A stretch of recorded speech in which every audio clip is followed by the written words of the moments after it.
경험에서 시작을 했던 것 같아요. 빈티지 가구를 컬렉팅을 시작을 했었을 때 저도 많이 사고 싶어서 가구샵을 갔었는데 앉아보질 못하는 거예요. 그냥 눈으로 봐주세요. 아니면 멀찌감치 사진만 또 몰래 찍어야 되고 이런 거에서 좀 그거를 바꾸면 어떨까라는 생각에서 시작을 했던 것 같고, 그만큼 위험 부담도 있었던 것 같아요. 이 가구가 또 싸진 않으니까 이런 스테이가 있고 경험에 있어서 좀 그 목적성을 바꿔보자 했던 게 오픈하게 된 계기 중에 하나였던 것 같습니다.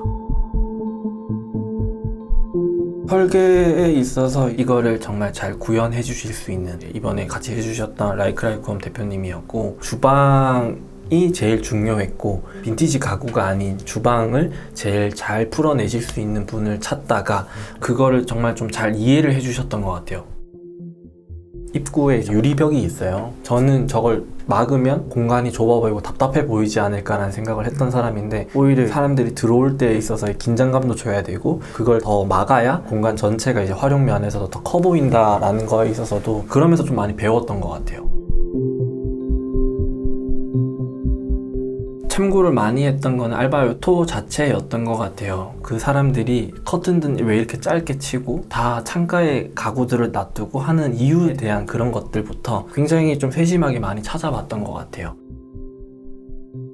거실은 최대한 그 알바알토 하우스의 한 면을 최대한 많이 따려고 노력을 많이 했고요. 채광을 많이 받을 수 있는 위치 중에 하나였어요. 거실에 있는 우물 같은 거는 최대한 살리자라고 생각을 했던 것도 좀 그런 것도 있었고요.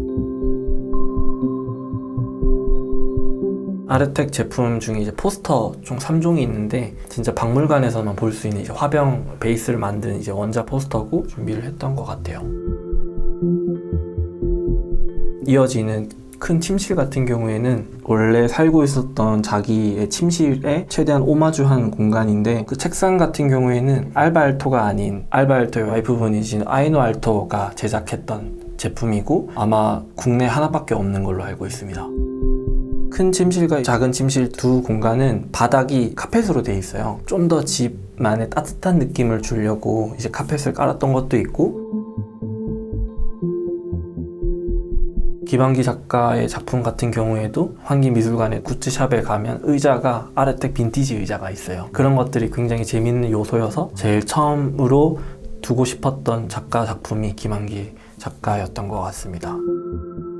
선반과 상부장과 하부장, 그리고 아일랜드를 놔둬서 구분을 지어서 주방에 특별함을 좀 주려고 노력을 많이 했고, 다이닝룸 같은 경우에는 문을 안 놔둬서 최대한 주방이 이어질 수 있게끔 공간에서 최대한 따뜻하게 보내실 수 있게, 식탁 같은 경우에는 일부러 원형을 처음 뒀던 게 둘러서 같이 앉아서 먹는 기회가 사실 잘 없더라고요, 국내에는. 그리고 간접 조명을 최대한 잘 이용할 수 있는 가구의 형태가 원형이라고 전 생각을 해서 이제 유일하게 테이블 중에 원형이 딱 여기 식탁에만 있습니다.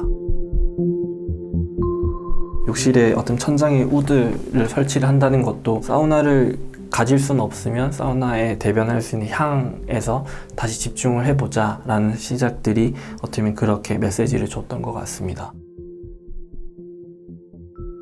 좋은 문화를 좀 공유하고 싶었어요. 저도 늘 받아보는 입장에서 이제는 좀 주체가 돼서 빈티지 가구를 소유하고 싶어 하시는 많은 분들이 좀 생겨나고 있고, 앉아보지도 못하고 경험해보지도 못한데 그걸 그냥 비싼 돈 주고 사야 되는, 다르게 좀 풀어보고 싶기도 했었고요. 나라별 특징적인 거나 문화적인 것들을 받아들일 수 있는, 인식을 좀 바꿀 수 있는 그런 공간을 해야겠다 였던 것 같아요.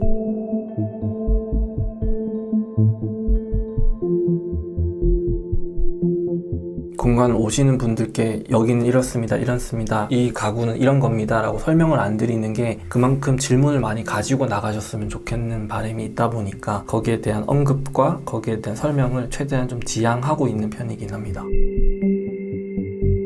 이 공간이 비어져 있어도 결국에는 궁금해서 찾아오시는 분들을 위한 그 형태가 계속 유지됐으면 좋겠는 게 저의 제일 큰 바람인 것 같아요.